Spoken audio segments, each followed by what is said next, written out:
Welcome to Checking In, a lodging DEI chat. I'm your studio host, Oren Stewart. Thank you for joining us today.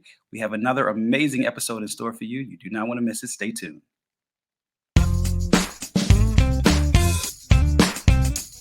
Hey!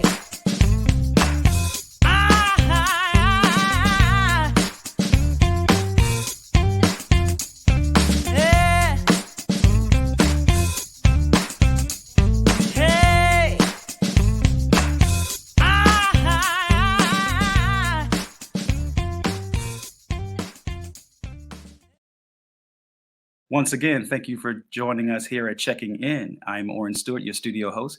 Now let's introduce our hosts of the show, Leon and Miranda. How are you both? Hi, good. How are you guys doing today?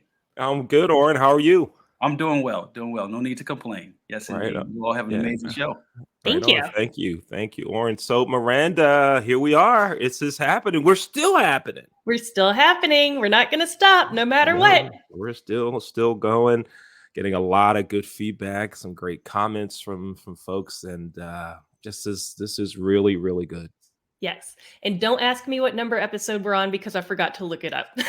I was just about to ask, what number are we on? Now, all right, you didn't look it up, and I was thinking this morning, what number is it?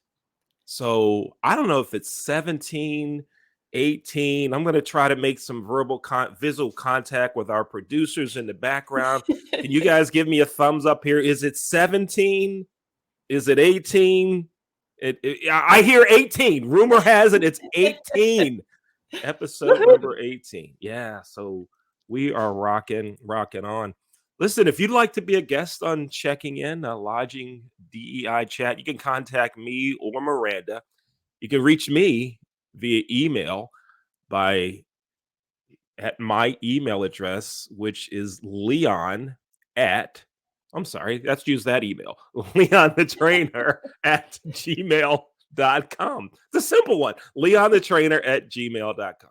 And Miranda, how do folks get in touch with you if they'd like to be a guest on the show? They can certainly email me at my personal email address, or you can find me on LinkedIn, Miranda Kitterlin Lynch. I'm the only one on there. If you find another, I'll buy you a Maryland crab cake. Oh, Maryland crab cake. Yes, we're not going to go to Maryland crab cake quite yet. Wait a minute, I haven't asked you though. Have you ever had a Maryland crab cake? I have, and I had it in Baltimore. In Baltimore. Okay. Of course. All right, right on. Good. Now we'll ask our guest that question, as we do every guest, and we'll figure that out. He's probably in the background now going, let's see, have I had a Maryland crab cake? So we'll see where that goes. So Miranda, please introduce our guest for today. Absolutely. So Michael is joining us. This is his first ever podcast, and it gets to be on Checking In. First of many more to come, I'm certain. Yes. So it's great to have that's Michael Caliguiri. Michael, how you doing? I am great. How are you? Oh, Awesome. Everything is groovy and outstanding. Yeah. Good to have you with us. It is truly a pleasure, and I am very excited. My first podcast, as it was mentioned. So yay! Yay! And I'm sure there will be many more in my future. Yes. Absolutely. Listen, you're the podcast webcast producer's dream for a first-time podcast. There right? you go. Look at that clean background. I'm telling you. The microphone's hot. You are like, you're ready. You're ready. You know what? We try in life, and I try my best. I try not to disappoint at all. Sometimes. All right. Good deal. Well, it's good to have you with us. Miranda, go ahead. You start. Well, I was wondering if you could just share with our listeners a little bit about who you are and what you're doing right now. And then I want to talk to you about your impressive career in the lodging industry. Sure, absolutely. So I am actually just finishing my PhD program, so soon to be in a few months, transition from Michael Caliguiri to Dr. Caliguiri, and shifting from, you'll learn in my history that I worked before academia in hotel management, But my research specifically focuses here at Penn State about diversity, equity, and inclusion in the workplace, because we know and what we celebrate in the hospitality industry, in the hotel industry, is that we employ one of the most diverse workforces in the world.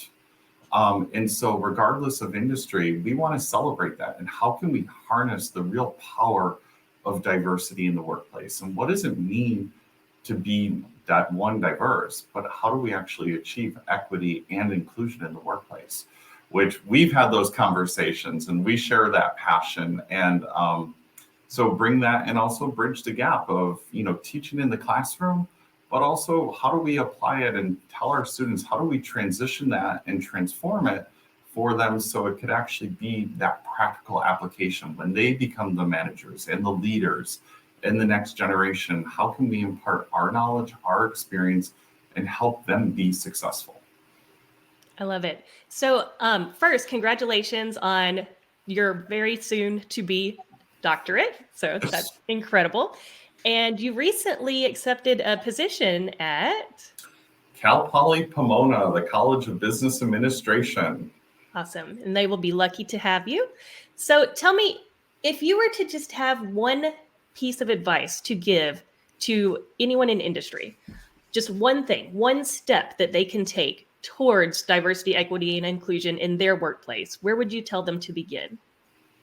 Because I think that people get overwhelmed because it seems like such a big thing to try to tackle. Yeah. Don't overcomplicate it. I think that the simple word, and it's one word, is listen. I think when we talk about DEI, it's easy to talk and kind of have that conversation, but the greatest power in DEI in that space is listening to other people, listening to their thoughts, hearing their experiences, because it's less about you and more about others. And so if you can take a step back and listen and actually hear what people are saying, that is the greatest power that we have in life. And so that would be my one, first step, first conversation is, have you listened to others and have you heard their actual experiences? And that is a powerful step that I think we all, I catch myself, we all need to take. Powerful advice. Yeah, indeed. You're watching Checking In, a Lodging DEI chat. I'm Leon Thomas with our co-host Miranda Kittleman Lynch. Our guest today is Michael Caliguiri, who will soon have his PhD and go into being a professor. And Michael, which school is that again? Where are you going to be? At Cal Poly Pomona. Cal Poly Pomona. So you don't get the snow there in California the way you do in State College. It's a little transformation. So I am a Northeasterner my entire life. I am originally Western New York, Rochester, snow capital of the US, one of them. Lived in New York City for a while. And so transitioning to Los Angeles, I joke, but a little serious. The first earthquake, I am going to be like, what is going on? Yeah. I experience. experienced one. I was in San Diego for a hotel convention. Oh, wow. And at 5 a.m, I hear what sounds like a train going under the hotel. And I'm like, well, they did say it's a subway station a mile away, so, no big thing, right? I'm not thinking about it. And the desk starts to shake a little, that's more than a train. That's more than a train. And, on the hotel, on the door, it has that map that directs you to the closest exit, right? That no one ever looks at? That no one ever looks at, right? I did, right? The only time I ever looked at them prior was that when I went to a hotel to inspect or something, you have the rate card up there, the emergency map. So here I am, I'm going out. I'm like, okay, which way do I go?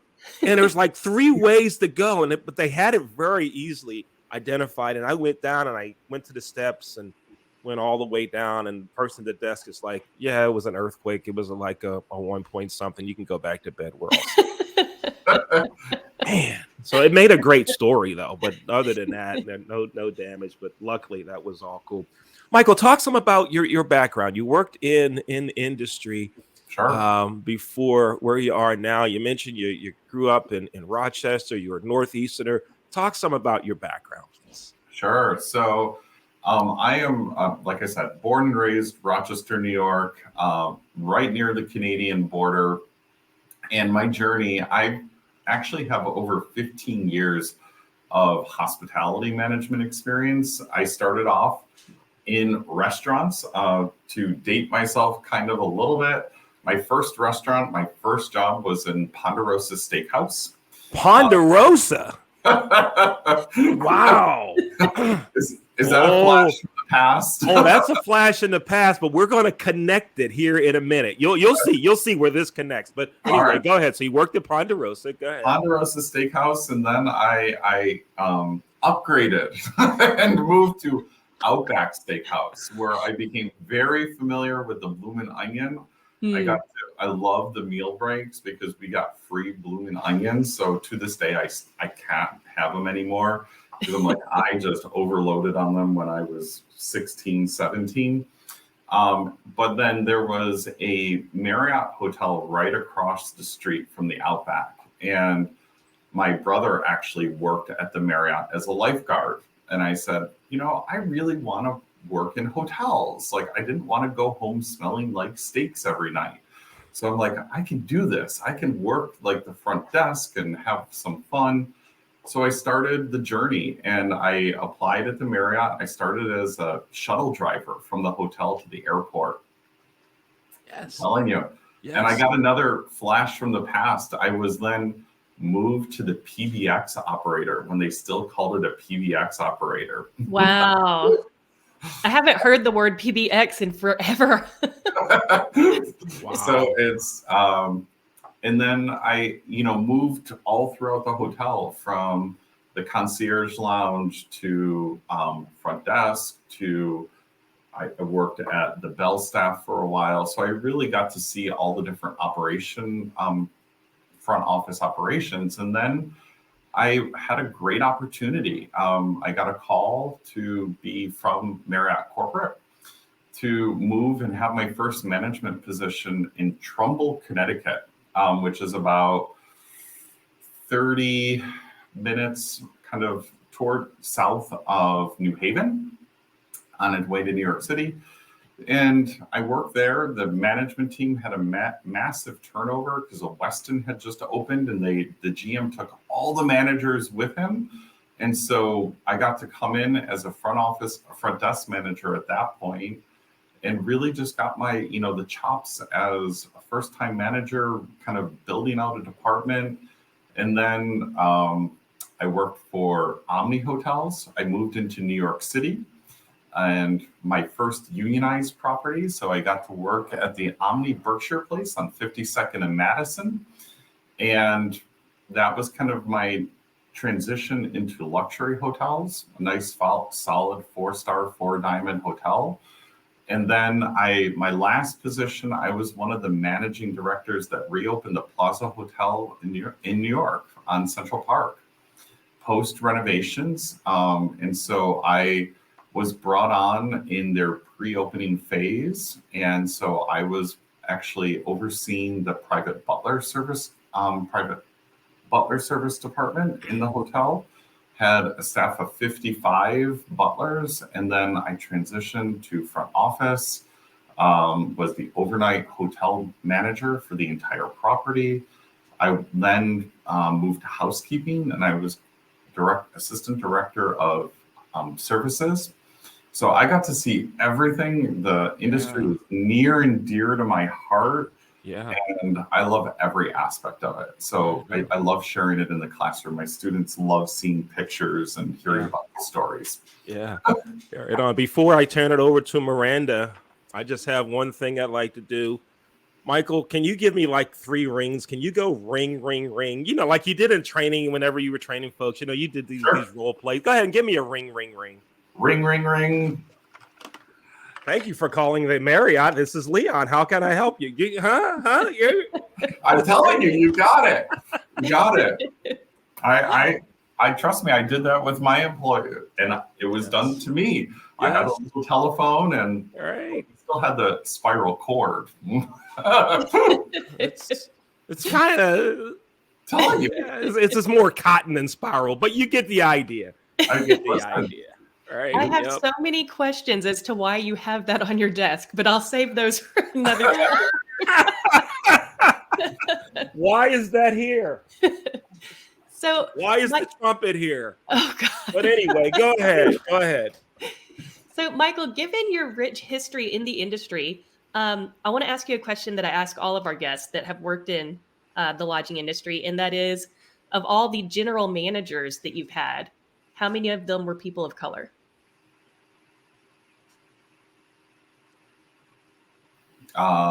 None. That's what I thought. What do you think could be done to increase representation of people of color, women, any group that is not as represented as white men?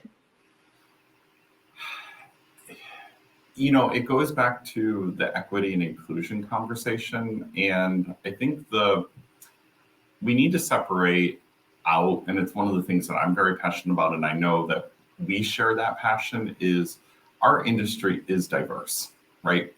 But equity and inclusion is really where the heart and the strength of achieving that equality and that inclusion. So I always like to say, do people have equal access to resources? But first, do they have a seat at the table?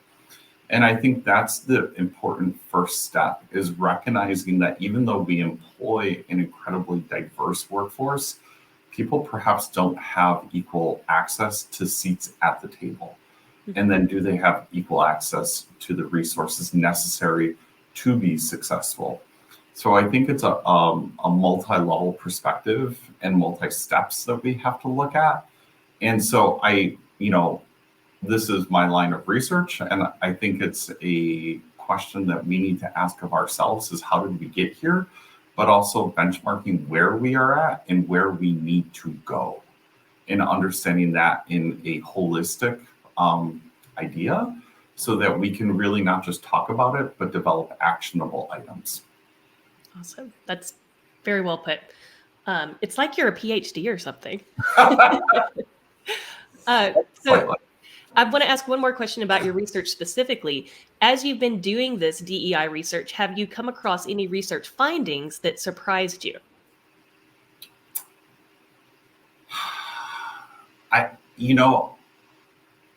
Given part of the strength of my research and what fuels me is the idea that I came from industry, right? So I saw the restrictions that took place in the industry. So unfortunately, not many of the results so far have surprised me. It's more actually validating what I suspected. But I think what we also need to look at is how it didn't surprise me, but it confirmed what I did believe, is just how diverse we are. But when you start looking at the different levels and the diversity within the levels, so of management and entry level, then entry management, right? That first line, but then mid-management, and then the executive level, the disparity starts to show in between that entry level management and mid-level management. And the question then becomes, where's that disconnect, right? Why isn't that happening? Why aren't people taking the next step? Is it because of their own personal beliefs? Is it because of the opportunity? What within the organization is happening and transpiring that we're not able to achieve that actual equity? Because people clearly are having a seat at the table, but different tables are represented differently, if that makes sense. Mm-hmm. Mm-hmm. Absolutely. Leon? Earlier in our conversation, you mentioned that one of the most important things to do when it comes to DEI is to listen. And one of the things that I experienced in industry, and I even experience it now in conversations that I have with folks that work in industry, and not only in hospitality, but other places as well. When I see a social media post, I hear a comment about something, I respond and I ask a question: why did you do this, or who did you talk to about this before you did it? And the last couple of weeks, I've seen a lot of posts around Black History Month. And to me, some of those posts are not Black history, they're a statement of diversity that really could be used in a recruiting platform. And so one of them, and I'm not going to mention the management company, but a management company put something out there that said, here's our company, take a look at our general managers. Black general manager location, Black general manager location, Black general manager location. And then at the end of it, there's like 20 white people on a series of steps going, "Happy Black History Month." I can't. Right? And I'm going, no, that's not Black history. And why do you have 25 white people going, "Happy Black History Month"? No. So I contacted the management company, right? And the chief marketing officer actually called me. And so did someone else in the organization, someone in HR. I've talked to them and they said, "Oh, we thought it would be something cool." Okay, great. That's what you thought. Who did you talk to first? Well, we didn't talk to anybody. There's problem number one, right? And I'm telling you that there are many people, they're commenting on your post now saying it ain't history. They didn't listen. So, Michael, here's the big, that's like a long lead into a question. That's like the longest lead in ever. The producers are going, "Leon, do you have a point in this?" Okay. So here's the question. How do you get people to listen? How does that happen? Is it a Black guy like me that has to send the message? Is it Miranda? Miranda, what's that term? A middle-aged white lady? Oh, middle-aged white lady. Yes. That's me. I mean, what does it take, Michael, to get people to listen? You know what? I think it's a general mentality. You know, it's a culture that people have to first. So I'm gonna go long-winded here, and I'm gonna try to abbreviate it to the best of my ability. But an analogy that in kind of a visual that I give to students and when I have conversations and when we talk about DEI, one is, you know, everybody has been invited to a party, right? We've all attended events, whether, you know, it can be social, it can be wedding, we all get invited to social events. But when we put that in context of DEI, one is, when we think about diversity, it's who did you invite to the party, right? Was it actually a diverse party list? But then equity is, did you actually receive that invitation, right? So it's not only putting the list together, but it's who are you actually inviting to the party? And then it's actually, let's take it a step further. Every party has a dance floor. How many times have you been invited to the party, but you were never invited to dance? You just stood on the side. But then, so that's the equity part, right? Did someone actually come up to you and ask you to dance? And plug here, I'm a bad dancer, so never ask me to dance. Like, horrible. Okay. But the inclusion part is, so the equity then is, did someone come up to you and invite you to dance? But then we come to the inclusion is, did that person actually dance with you? So we can take it on 3 different levels and 3 different perspectives on that. But at the end of the day, of getting people to listen, I think it's actually just fundamentally first starting, let's give people an invite to the party. And let's then ask them to dance. Before we actually get to the dancing part, we need to show people that, let's have a party. Let's invite conversation. And I think the most incremental step that we can take is first getting those invites out there. And one, like your example, Leon, was no one asked. Well, let's start the conversations. Someone needs to have the conversation. And I love when people knock on my door or invite me to podcasts. Let's have the conversation because I want to hear. I want to learn. Life is about learning. And the more we learn, the better off we are, not only as society, but as industries and just civilization in general. Mm-hmm. And if I could just chime in on that before we go back to Miranda, one of the things that happens is when we say ask, leaders sometimes ask those that are in their organizations, those that report up to them, do you think this is a good idea to do? And that Black employee, that minority employee, for fear of retribution says, oh yeah, it's fine.